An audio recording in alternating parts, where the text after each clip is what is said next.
మనసులో వచ్చే ప్రతి ఆలోచనని గమనించు. ప్రతి ఆలోచనని గమనించు. ఇది సక్రమమైనదా? గమనించు బిడ్డ. ఈ ఆలోచన నన్ను ఎక్కడికి తీసుకెళ్తుంది? ఈ ఆలోచన నా ఉన్నతికి కారణమా కాదా? నీ చూపు, నీ గుండెల్లోంచి వచ్చే ఆలోచన కదా చూపుకి కూడా కారణం. నీ చూపు సమ్యక్ దృష్ట లేదా కాదా? విన్నవ్వాలి మిత్రమా. ఒక మానవుడిగా పుట్టి, ఒక మనిషిగా పుట్టి మనం విన్నవ్వకపోతే ఇంకెవరు విన్నవుతారు? గొప్ప గొప్ప విషయాలను సాధించిన వారు కూడా మనలాగే రక్త మాంసాలతో ఉన్నవాళ్లే కదా.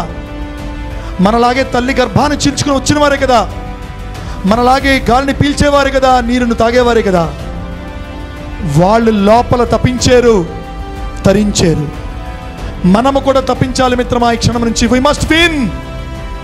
కోరిక, బలమైన కోరిక, నా జీవితాన్ని మార్చుకోవాలనే కోరిక, నా జీవితాన్ని పరిరక్షణ గావించుకోవాలనే కోరిక, నా చూపుని సర్దిద్దుకోవాలనే కోరిక, నా అలవాట్లని పరివర్తన గావించుకోవాలనే కోరిక తప్పకుండా నా జీవితంలో క్షణ క్షణములో ప్రతి అణువులో నేను నా లోపల ఒక కోరికను కలిగి ఉంటాను. ఆ కోరికే విత్ ఇన్ నా లోపల ఉంటుంది.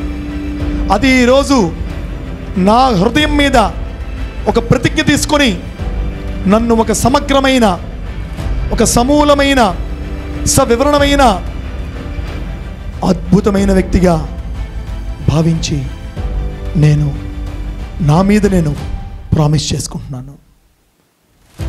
Kiss your self, open your eyes and clap for your self. మీకోసం మీరు క్లాప్ కొట్టుకోండి గట్టిగా. Something more.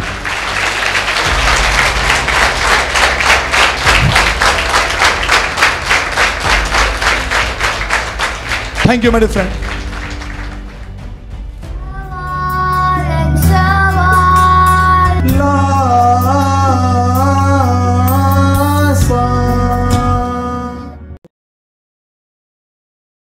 Like this video, share this video and subscribe to Lhasa Foundation YouTube channel and click on the bell icon for notifications.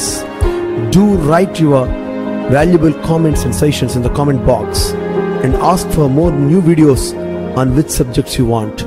Support Lhasa Mission.